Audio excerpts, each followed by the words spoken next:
Live from Buffalo Wild Wings, it's the Charlie Fisher Radio Show, sponsored by Brown Shoe Fit Company here in Macomb. I'm Pat Osterman alongside regional media Sam Cooperman, and we're joined by Leatherneck football coach Charlie Fisher, and welcome to our spring special edition of the radio show. First off, Coach, I know you've been around some exciting games in your coaching career, especially this past fall. I mean, we had some definitely nail-biters then. How about the women's game? Oh, man, that was awesome. Yeah, it's never over till it's over.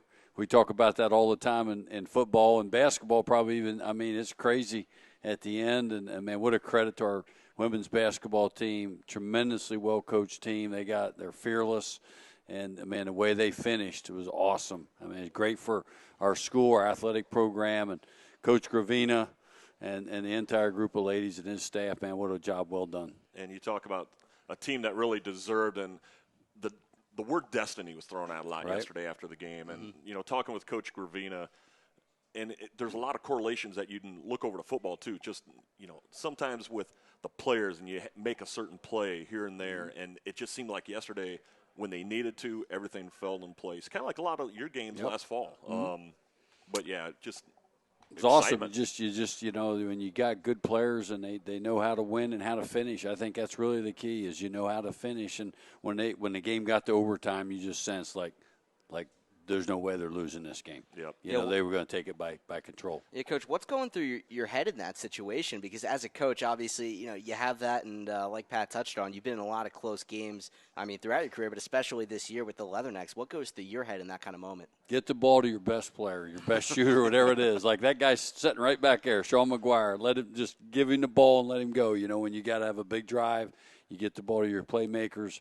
Obviously, you know, the huge shot there. You know, they had their shooting specialist right there. They great play, got her open, and she knocked it home, and then they took over from there. Well, Sam, and you can attest to this too, the environment up there is just a great environment, a lot of support. Oh, yeah. I know up there in Sioux Falls for the Leathernecks, but the watch parties that we had around town, could not believe just the incredible videos that we were seeing on Twitter and on Facebook, just the students' reactions.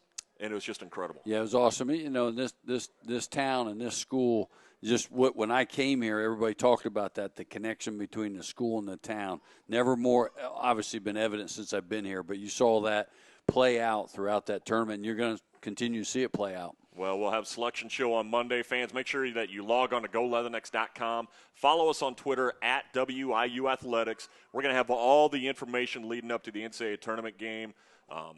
Just a lot of information that's going to be thrown out there in the next few days. Selection show on Monday night, 6 o'clock Central Time. Leathernecks will find out where they're going. I know there's some projection right now on ESPN saying that we're going to get shipped out to L.A. and go play UCLA. Woo. So you never know until your name is revealed. That's right. Just that exciting feeling. And I know the fans were ready for women's basketball, and then, going to be ready for some football here, too, seeing our name called on Selection Sunday, too, for the playoffs. Football's coming. I tell you, I'll finish with this with the ladies.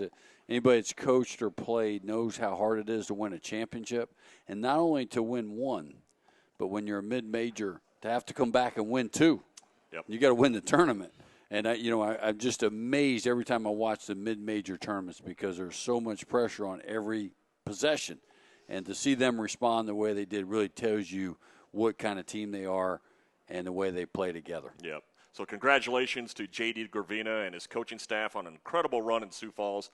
Got to give a shout-out to Emily Clemens and Morgan Bloomer on being named to the all-tournament team. You probably could have picked about 3 or 4 different other players besides those two who could have really made an argument to be on there. And then, of course, Emily being named the tournament's most valuable player. We were talking about that on the ride home. I think she only subbed out like 2 minutes in 3 games. She's something now. Yeah, it's always – and as you know this, Coach, it's always nice to come away with a victory in South Dakota. You better believe it. Coach, a lot has gone on since November. We've had National Signing Day, hiring of a new strength coach, and Matt Jacobs, who's going to be joining us here on the show later on, off-season workouts. How's the time since we've last talked on the radio show gone? You know, the winter, people ask me, what's a football coach doing in the off-season? But they're really that is really another season for us. It's all recruiting. You just go, home visits, school visits, on-campus visits, and it is a tremendous push right to signing day, and obviously we feel like I mean, we really helped ourselves sign some really, really good players. And we got some guys already here. Some transfers are already with us. And then, maybe as big a hit as we got is the hiring of our strength coach. I'll let you visit with Matt, but he's been awesome, just fabulous with our players, and what he's done just in the short time he's been here has been really, really exciting to see. We're smashing some barriers in that weight room.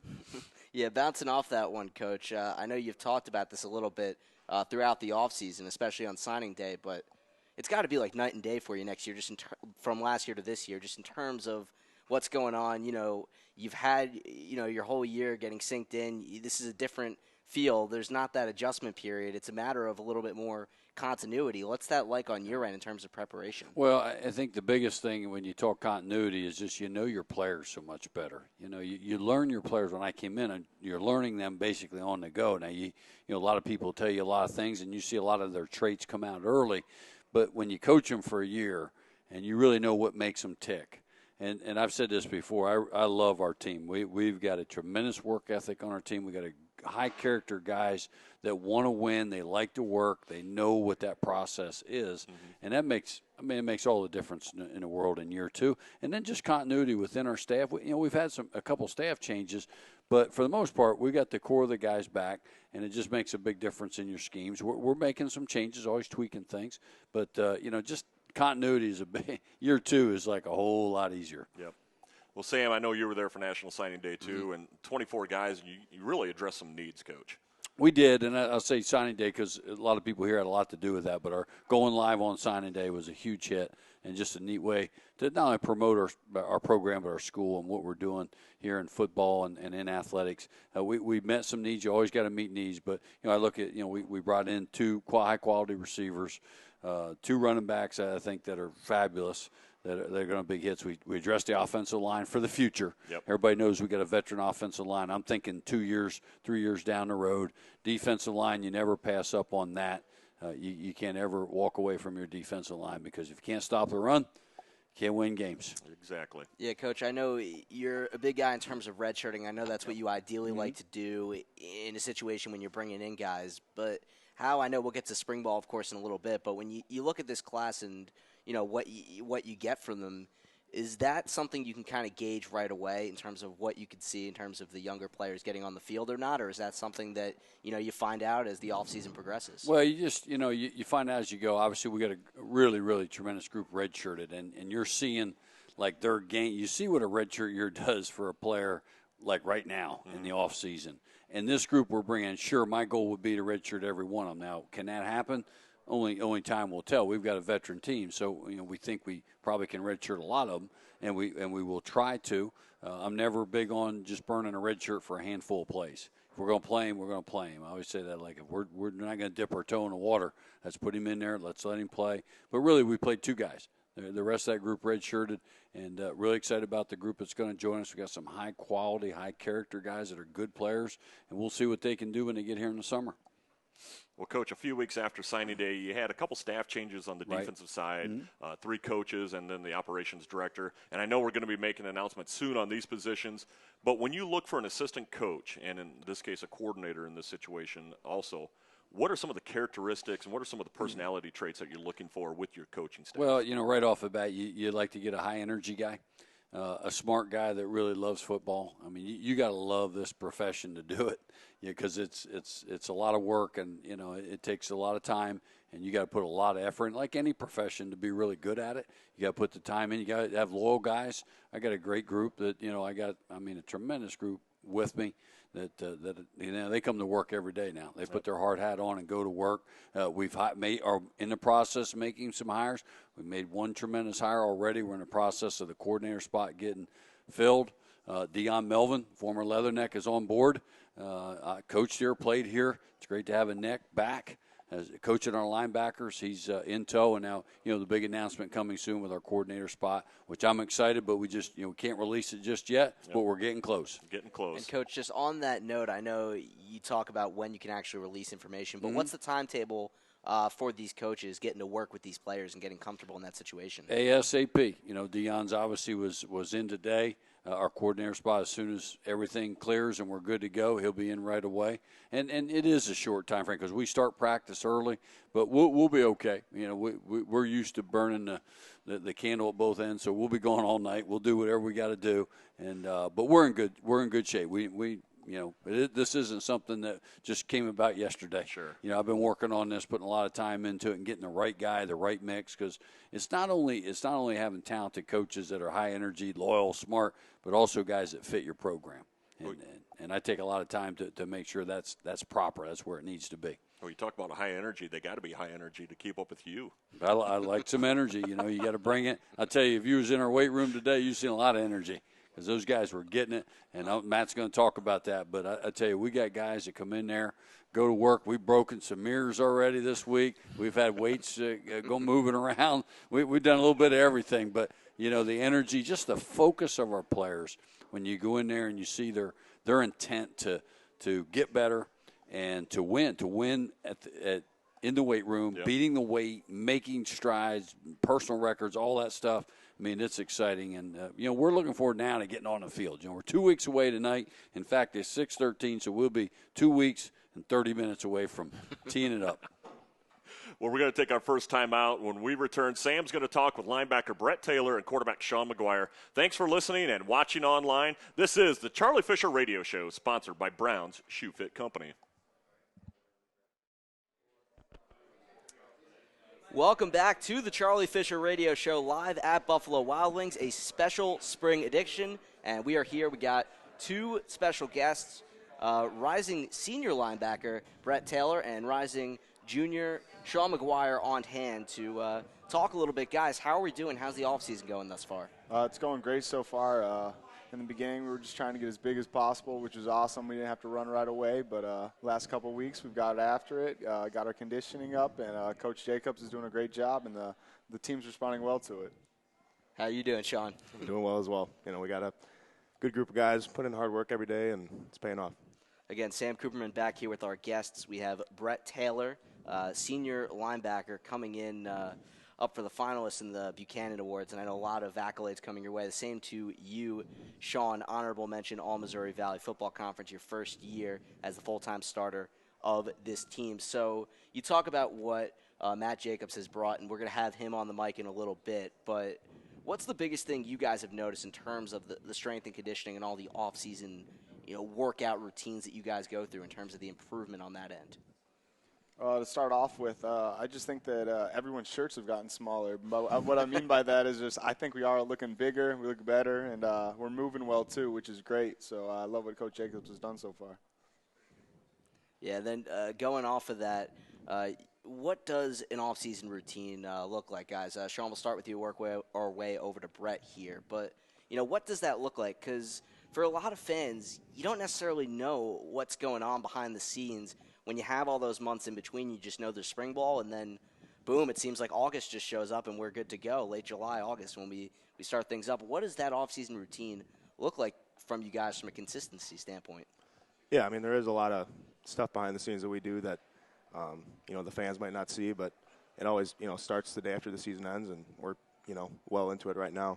A normal day, a lot of us will wake up, me and Brett, we'll have lifting at 6, but there's different lifting times, and people get in there, get their work done, get together with the team and put in the work that we need to get done. And we implement running then. Last week, or a couple weeks ago, we started running and getting that conditioning aspect going too. Yeah, Brett, how would you kind of sum that up? Just like he said, and then we really preach just competing every single day in the weight room, on the field, and also in the classroom. It's a really good, during this without having spring ball right now, a really good way to get ahead in the classroom and just get on top of things and get the semester going right away before spring ball. And again, we're joined by Brett Taylor and Sean McGuire from the Fighting Leatherneck football team. Brett, Macomb native, comes in as a rising senior, and as I mentioned before, all sorts of accolades his junior year. And, I can list them off, and I know you're a team guy, not really about the individual stuff. But as I run through these, Brett, first team All-America stats, Walter Camp Foundation All-America team, first team All-America College Sports Madness, a lot of those, 7th in the Bucky Buchanan Award voting for National Defensive Player of the Year. when you look at all those individual things, and like I mentioned, I know you are a team guy, and that is your focus. But when you look at all those honors and accolades you achieved your junior season, what's the one that stands out to you the most that you really value the most? I don't really know. I think they're all great, but I just think that goes to me having great teammates. Obviously, the D-line up front, making it possible, and then having great teammates and great coaches and just great support, even through the offense, even though we compete every day. We know every day on game day we're there for each other and have each other's backs, but I don't have a specific one that I like the most. It's just there should be a team award on there, so.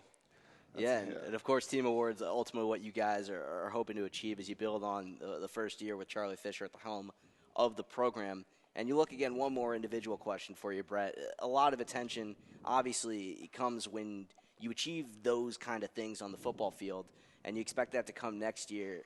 I know you set high goals for yourself, but did you expect this kind of success at this level to come this quickly? And how do you build on that now that it comes – maybe more of a target on your back, there's some of that notoriety that comes with it? You just got to keep working harder every single day. You can't – every day you wake up and you got 24 hours to do whatever you can to be better every single day. And then Sean, every day I'm competing with him. I don't want Sean to beat me in anything, just a little competition there.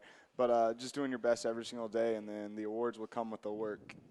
And again, Brett Taylor, Sean McGuire on hand at the Charlie Fisher Radio Show live at Buffalo Wild Wings, a special spring edition. Later in the show, we'll have Matt Jacobs, the new strength and conditioning coach here at Western Illinois, as well as Coach Fisher back on the mic alongside me and Pat Osterman. But, Sean, we'll turn to you right now. And we talked about what you achieved your first year as the full-time starter of this team.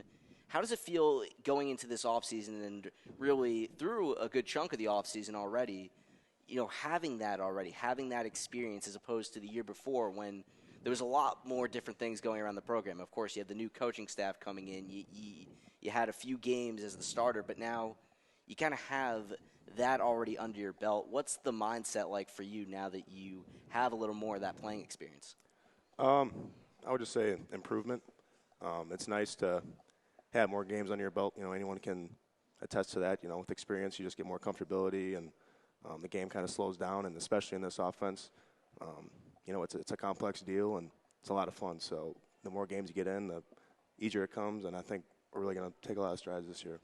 And again, Sean McGuire talking to me right now here on the Charlie Fisher Radio Show on 102.7 FM.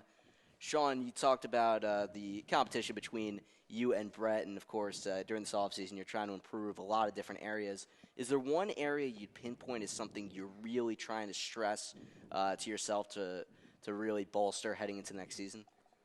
Well, yeah, from a football standpoint, again, just going with the football aspect we were just talking about, improvement, and I think just the mental aspect is so huge at any position. Brett can attest to that, playing linebacker, or, a DB can attest to that, or wide receiver. It just goes on and with any position, really. So I think for us as a team, just bolstering what we've built upon last year with the offense and the defense, I think we're really going to, again, make big strides this year. And, Sean, I kind of want to bounce off that one for a second.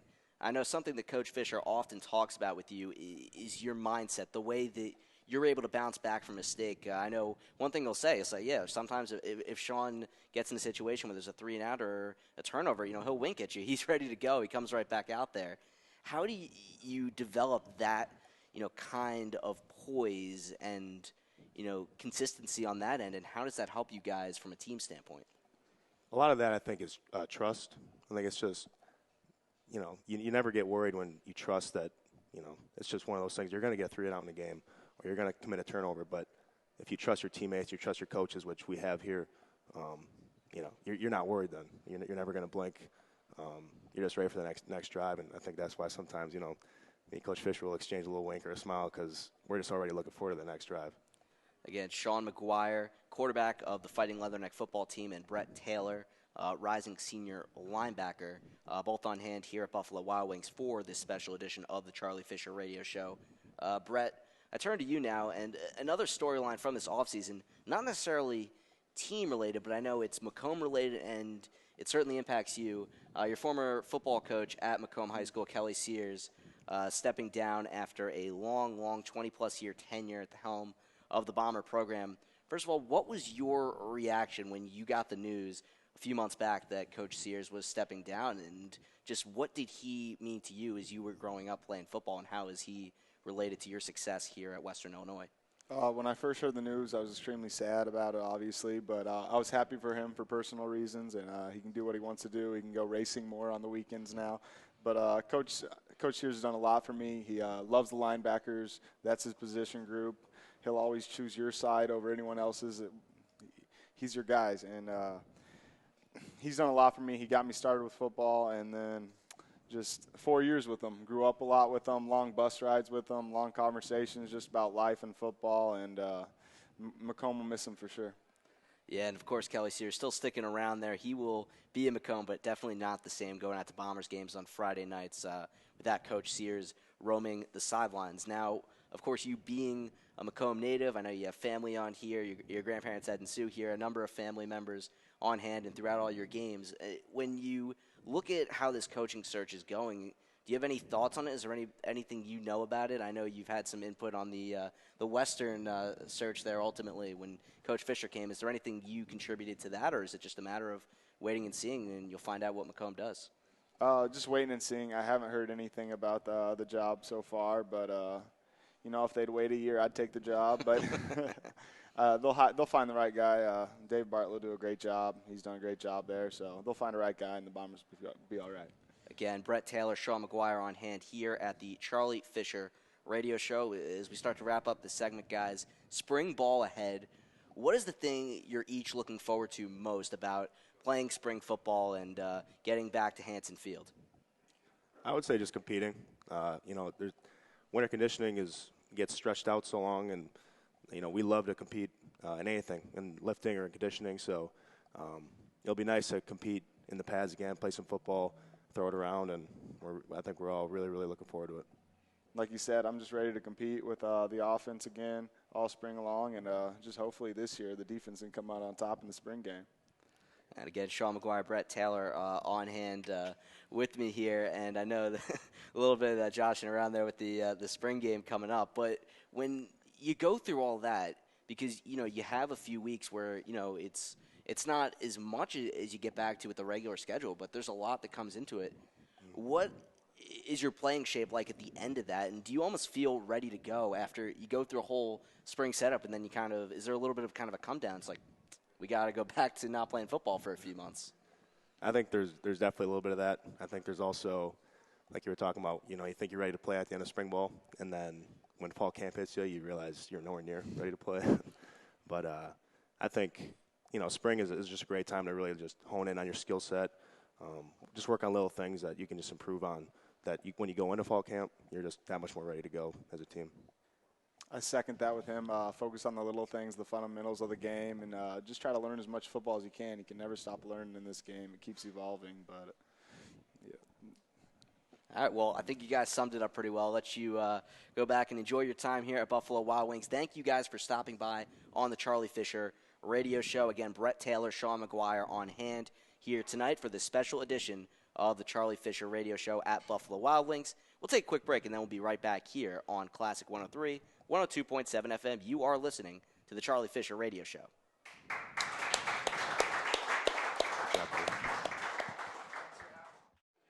Welcome back to the Charlie Fisher Radio Show, sponsored by Brown's Shoe Fit Company, and we're live from Buffalo Wild Wings here in Macomb.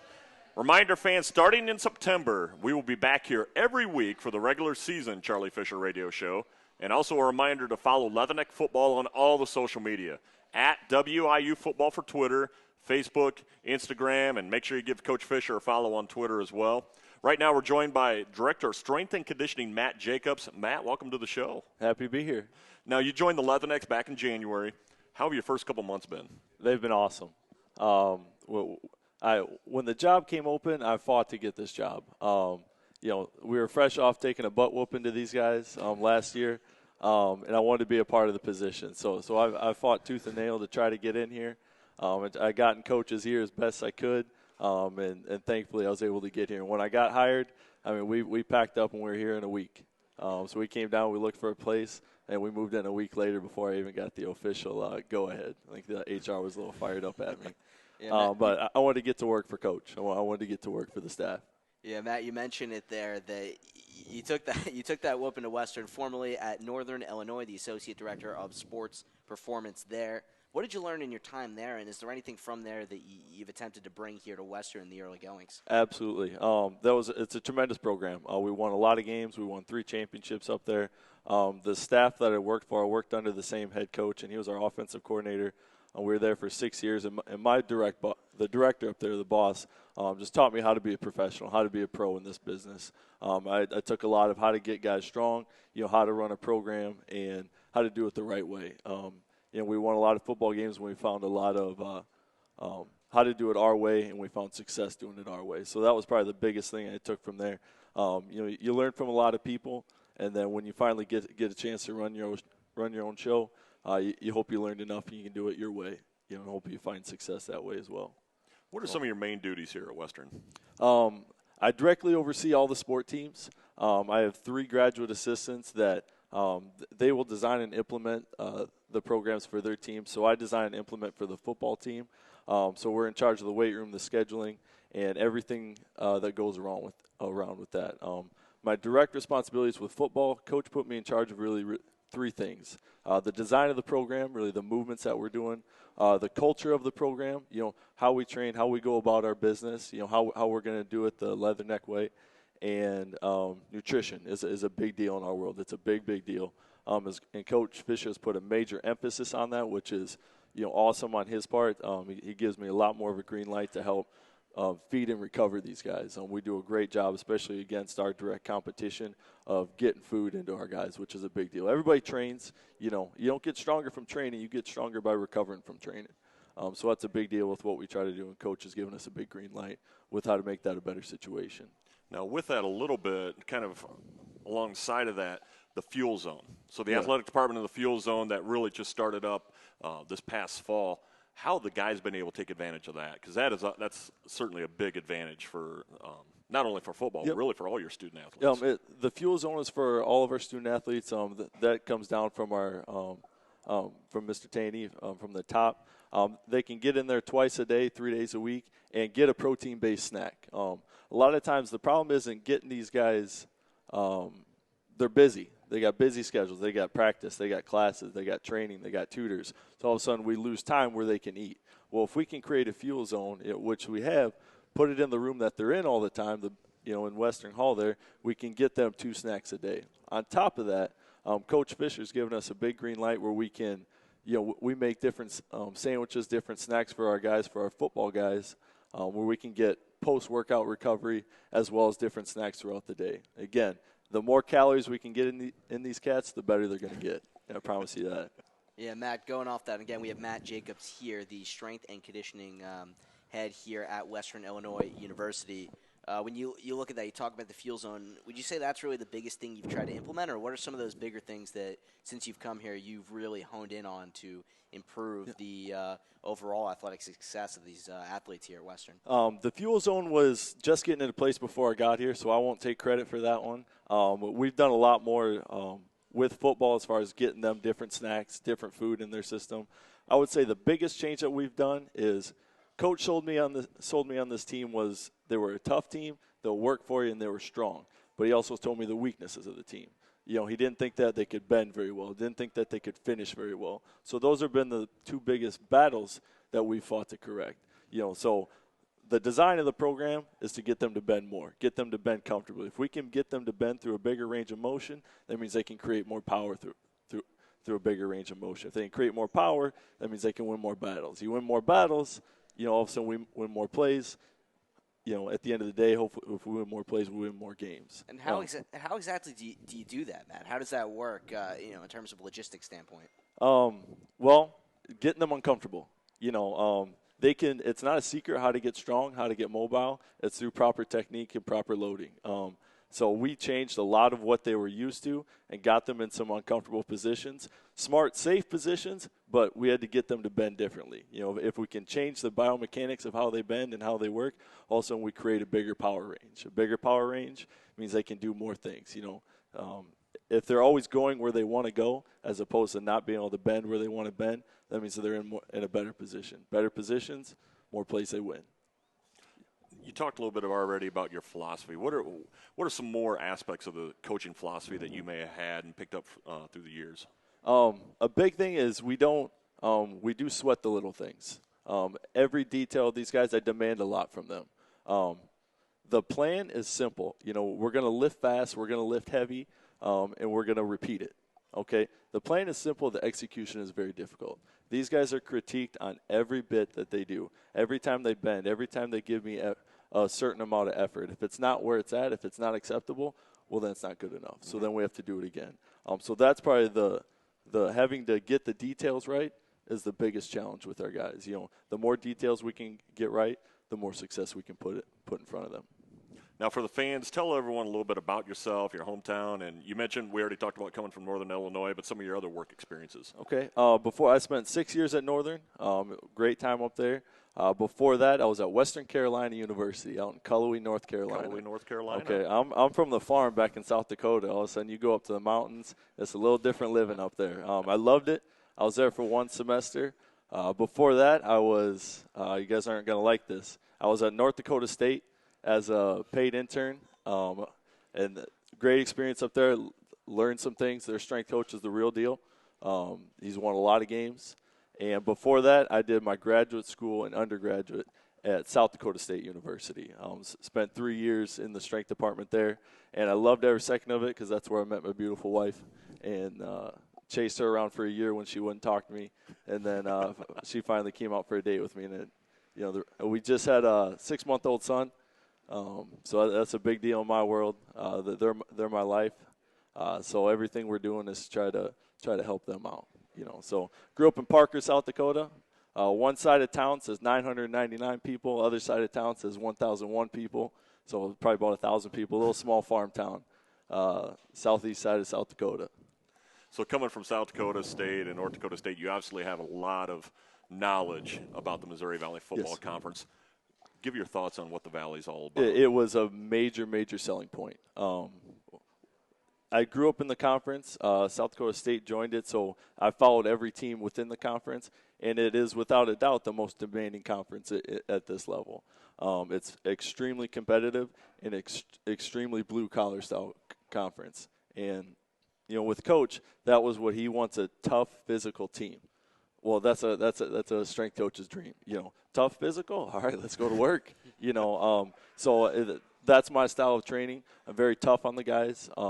We're very physical, and we have to repeat that physicality. If we can repeat it, that's a big deal. So in the Valley, the team who wins the most plays, like most games, is going to win the most games.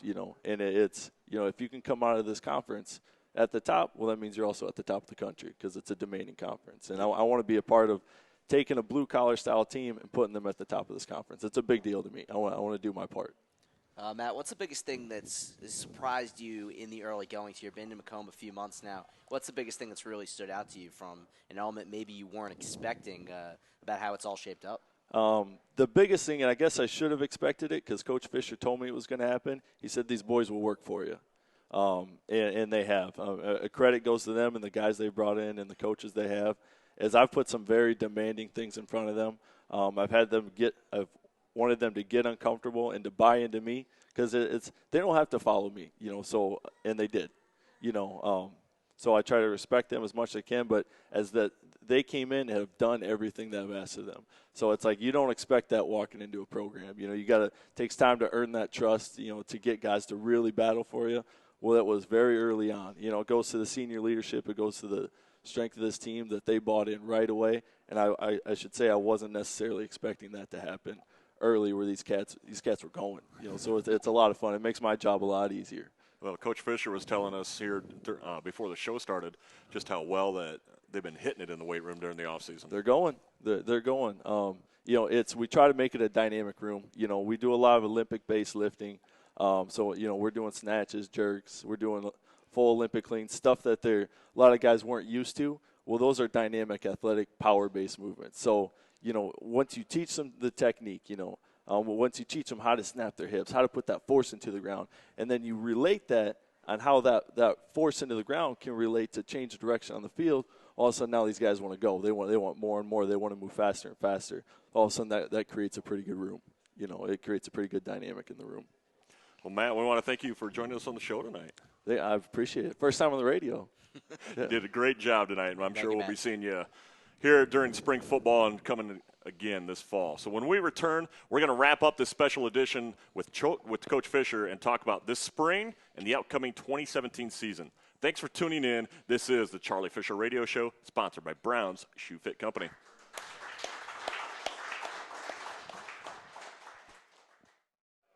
Welcome back to the Charlie Fisher Radio Show. I'm Pat Osterman, Sam Cooperman, head coach Charlie Fisher. Let's talk some spring football. Absolutely. Let's get going. Throw some Let's questions out there. All right. I'm ready. All right, so Coach, spring ball starts up, as you said, in 2 weeks. Opening day, you said, is when? For us, is in 2 weeks. 2 weeks from tonight. Right now. All right. 6:46. We'll be teeing it up right now. All right, so you got 15 practices this spring. Yep. What do you hope to accomplish? Well, obviously year 2 in offense, we're still tweaking some things offensively. So that we're always massaging that, making it better. Pro-style offense, but we're adding in. We do a lot of off-season film study and on different people, so we'll be making some adjustments there. Obviously, we're going to hire a new coordinator. We're going to have a much different look defensively, and spend a lot of time and research into that hire. I can't wait, to be honest with you. I'm looking forward to seeing, just our guys are excited for some changes that are going to happen. That's going to be good. And then obviously just seeing this team develop. Every team takes on a different identity. We've got a veteran team. We got guys that have played a lot of football, and we expect to be really, really good, do a great job, and go out and compete for this conference championship. That's the bottom line. That's the culture we want. That's the way we want it to be around here. Spring game, Friday night, April 21st, out at Hanson Field. I know you got a lot of events surrounding the game, including golf outing too. Yep, we got the golf outing the next day. We'll have – gosh, we had well over 100 former players back, parents, fans, supporters. I mean, just seeing I've made a big push to get former players back. Brian Spots has been awesome, former linebacker, helping us do that. I think we got over 50 coming back for Friday to play golf. They'll be around Saturday.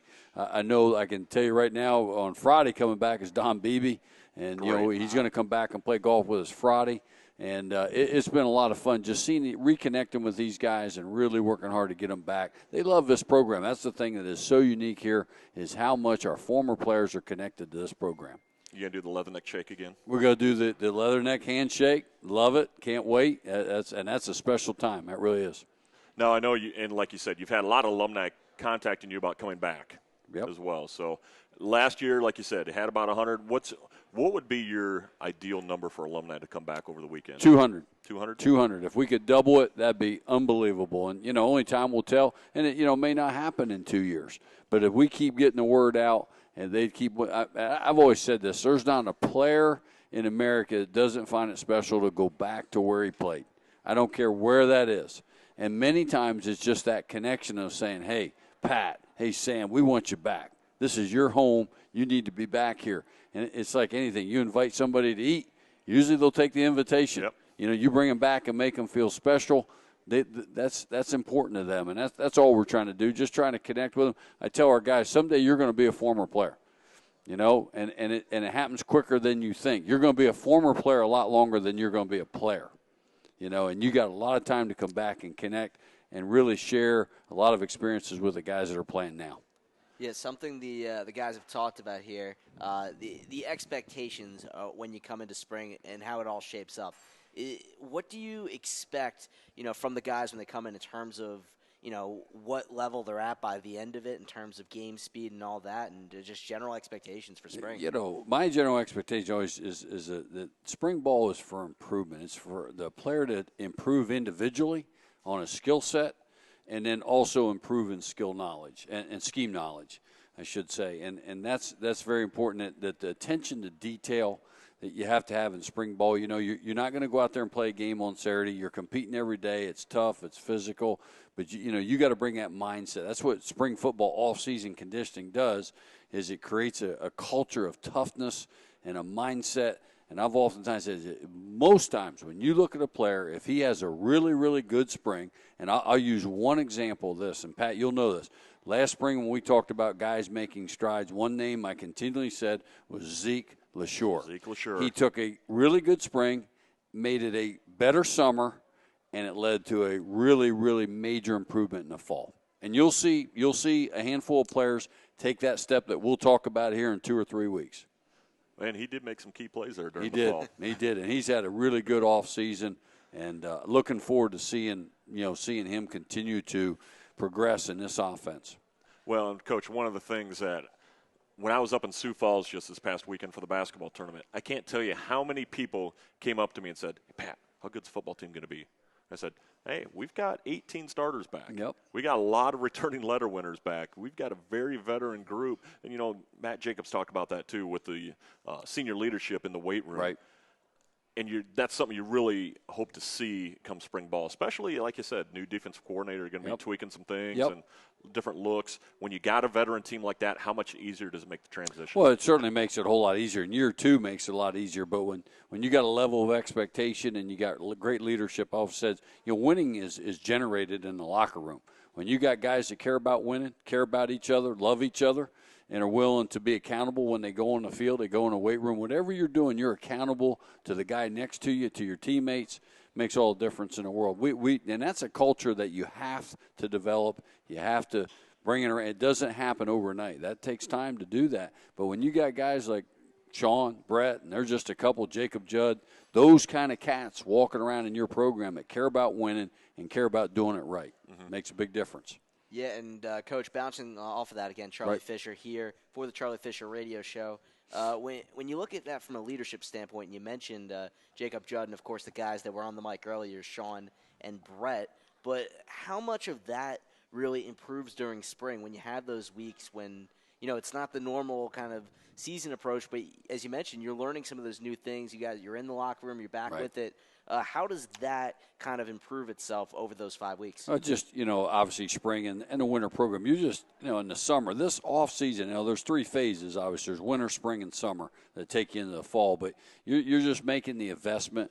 You're setting your stake in the ground that when it comes time, and I think you saw a lot of this on our team last year. We've been watching a lot of video, and we had 3 or 4 game-winning drives right at the end. That tells you a lot about your team right there. And where you can get it done when it's on the line and finish, and obviously we're learning how to do that. But the spring helps you do that because there's no game to play. There's not a Saturday you're going to play a game. You're going to go out there and play against your teammates for 15 practices. It's going to be tough. It's not going to be warm. It's going to be cold. You're going to be uncomfortable sometimes. But that's really where you make your hay as a football program, and that's where you find out a lot about a lot of guys. Now, Coach, one of the things that we haven't really talked a lot about, but a little bit with the facility side of things, the locker room. Yep. So when the alumni come back for the spring game, they can take it. They can walk through and see brand new locker room area. I got a sneak peek today, and the lockers they're rolling in there. Looking that good. Carpet's rolling in there. I purposely I've stayed away. It's kind of like when your house is being remodeled. You kind of stay away. My wife watches all those shows. Where you come in HGTV, HGTV, and they pull the curtain back and wow. So I've kind of been staying away from the locker room because I wanted the wow factor, but I couldn't resist anymore. So they said, "Coach, you want to see the new lockers?" And they're sweet, they're nice. It's the way it ought to be. Division I, you want that look, that feel, that culture, and our players deserve that. They deserve to go in. That's their home. That's where they live. That's where your culture is developed in that locker room and in that weight room. Yeah, how does that help things from an on-the-field standpoint? I'm sure it makes it a lot easier for your guys when you come in there, just having that extra comfort feel, having that with an improved locker room. It's everything, and it shows the commitment of your administration to your players and to your organization, and they can feel that. It's just like I've said since I got here, my commitment's to my players, period, and I'm going to do everything I can to help them succeed. And Matt touched on this. I'm committed to their nutrition. To helping you can't win football games without a big, strong, physical team. It doesn't happen, and it certainly doesn't happen in this league. All right, so we spent about 55 minutes talking football. Yep. Let's get down to baseball. Oh, Let's absolutely. go. All right. Let's do it. Baseball's right around the corner. Yep. Your Giants. Giants fan. Talk about your Giants. Big time. What are they going to do this year? Well, it's an odd year. So, I thought last year we'd get back to the World Series, but it's an odd year. So maybe we're going to break that streak. But they beat the Dodgers the other day in preseason, so I keep up with that. Kershaw started. All right, so they beat them. That's all. Anytime you can beat the Dodgers, that's a good thing. But anybody knows me knows how much I love baseball. I love the pure process of baseball. I've played it and through college. Have always been a Giants fan. But you take me to a park. I think I'm going to do some work with you maybe later this spring. Oh, it's getting booked. I just like being at the yard. I like watching baseball. It's easy. I like watching baseball on TV, and a lot of people don't. But I'm a huge baseball fan. But we got March Madness going on. Doesn't get any better than that. We got a taste of that with a lady next the other day, and it's a great time of year. Augusta's coming, right? That's right around the corner. So this is really kind of a neat time to be a sports fan. And it's a fun time for a football coach because, you're not playing on Saturday, but you're coaching your team and you're helping them, you're working and you're tweaking some things, so you can do that a little bit without necessarily you're not playing on Saturday and you're trying to tweak and improve some things within your schemes. Yeah, Coach, kind of want to bounce a little bit off of that, a little bit back to Western. You have two players on your team that do play on the Leatherneck baseball team. Of course, sophomore, now junior running back Steve McShane. He accomplished a whole lot there on the football field and doing so on the baseball diamond as well as another sophomore, now junior, Justin Fitzpatrick. You talked about how you played baseball all throughout college. What kind of value is it that those guys are getting that experience, also playing baseball in addition to being with you guys on the football field? Well, for me, it's always been if they can help our baseball team, which both these young men can. They're terrific young men. They're good players. They're outstanding athletes. They can help our baseball team. I got great respect for anybody who does it twice or does two sports. It's hard. It is not easy to do. All I ask out of our players that are good enough to play baseball is that they train with our football team.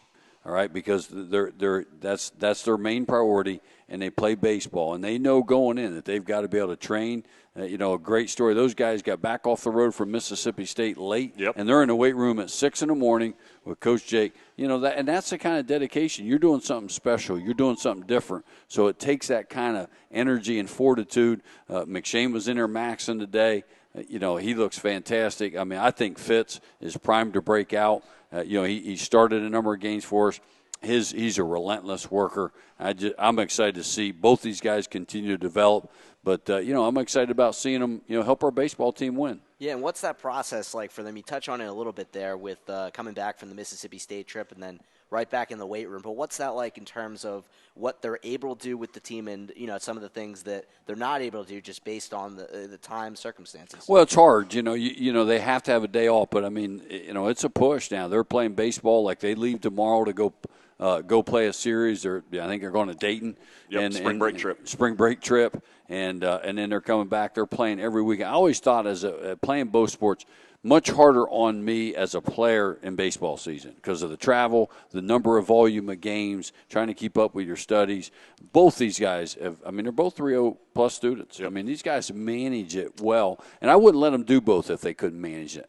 I really wouldn't. If their grades were suffering, I wouldn't let them do it. But both these kids have proven trustworthy to do them both. They work with Jake. They know what they got to do. And that all I care is that, like, get your work done. Do what you're supposed to do. I got no problem. You're playing for the right head coach if you want to play two sports because I did it. And I got great respect for that. But it's not just like, hey, just go over there and play baseball for the fun of it.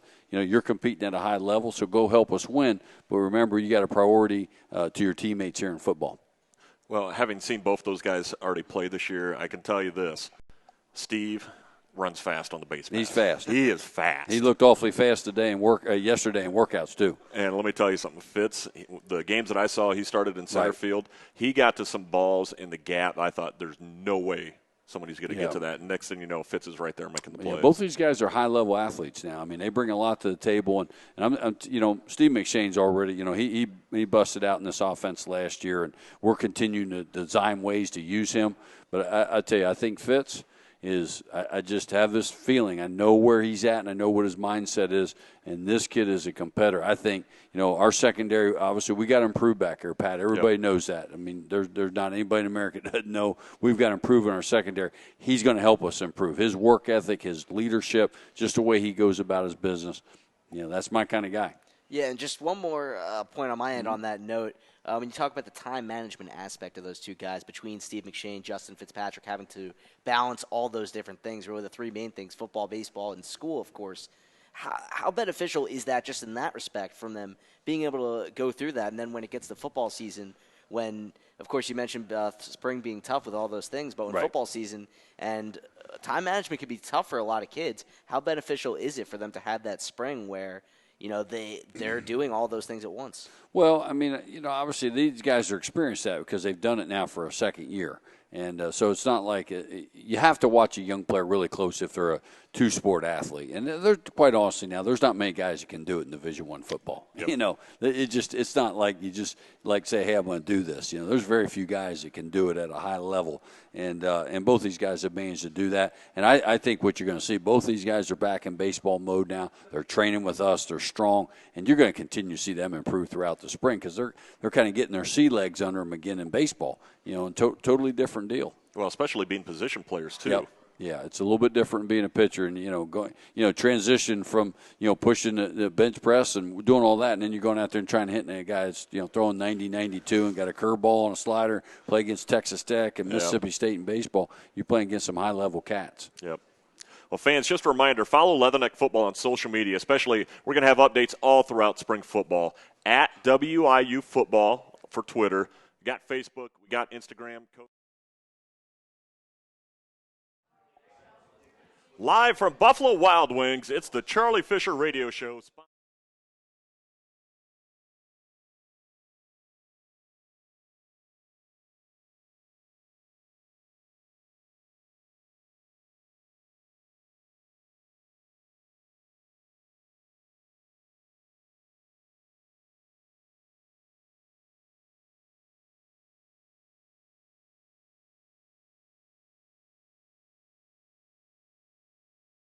Quite nerve, but more of an excitement going on because you got, like you said, you got 2 returning seniors for Western, 14 new girls, 8 freshmen, the rest of them being transfer students. Like you said before, a brand new coach. It's going to be something to see, especially since Western finally got that height they needed throughout these couple seasons. So that's going to be something to look at. Just checking out the Zips earlier on today. Their record last season wasn't too great, finishing at 8 wins and 23 losses, losing all games on the road. That's not a very good look for them, but once again, that's the past. It's a new year, new season, new coach. Coach probably switched it up some. As you can see them practicing earlier, they got some nice hitters. They got some taller girls, just like Western does. So, it's going to be a very defensive battle. It's going to be more on defensive. So, the block's going to have to be on point. Whoever has a better block has a better libero at this point. The game's going to go their way. Let's talk about the Zips for a moment. They returned 12 letter winners, 5 of them starting, bringing in 3 new freshmen to add some depth. One of their top returners is they have 3 seniors. Dragana Midgets, who posted 187 digs. Setter Ashley Holder had posted 168 digs and was second in the team last season with 301 assists. And their middle blocker, Kelsey Wilson, recorded 144 kills. They also returned their second and third best attacker, I should say, and Julia Smedjits and Anna Wenger. So you get that height, you get that attack. How do you think Western's going to respond to the height and the attack that Akron's going to bring tonight? Western's just going to have to overall be on their toes, watch for the tip, watch for the drop balls, just watch for pretty much everything, especially when it comes to them having the height. They need to cover their hitter just to make sure if they do block it, they have somebody to recover the ball and get the ball back up so they can reset and get another play going. The Zips also projected to finish 6th in the Mid-American Athletic Conference, and Coach Tom Hanna's first year at the helm of the Zips, also bringing in 2 new assistants. Very similar to the story here in Macomb. Kelly Richardson brought in after a 7-year stint at Southwest Missouri Baptist, and bringing in 2 new assistants, and Dan Brown and a graduate assistant, Taylor Zapolsky. It's easier to say who is back for the Leathernecks. Senior Peyton Crosser and senior Jordan Jackson. They are the only 2 seniors. Everyone else has left the program or either graduated. So what does Richardson do and her new staff do? They bring in 8 true freshmen and 6 transfers, 2 of them from Louisiana Tech, in Danny Bristow and Emily Deckett. When Ken and I talked to her yesterday, she said that Kaylee Simmons, who will be their libero, has impressed her coaches, and that she was nominated. She is a team captain this year.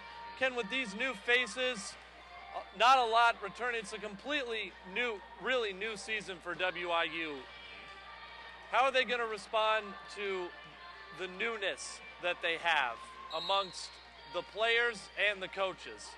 With that all comes with just teamwork and being out there, because when you make mistakes, you can capitalize off it. So according to Coach, this is a real tight group of girls. They hang out with each other outside of practice. They got a nice chemistry flowing. So like I said, it's the first time they're actually hitting the floor for an actual game. They're going to make mistakes. That's with any new team. But when you get those mistakes, you got to capitalize off those every time. So after this game, I'm pretty sure they're going to go over some film, go over what went wrong, what can they do better, or what should they keep the same. So, like I said, it's all about just getting out there and just forming that chemistry on the floor. They already have it outside of the outside the gym. So once they get on the floor, it'll be a real nice fit. Both teams are done with their warm-ups. We're under 30 seconds from the last match of the 2015 Hampton Inn invite for a Friday action. Tomorrow's action will kick off at 11 a.m. Central Time.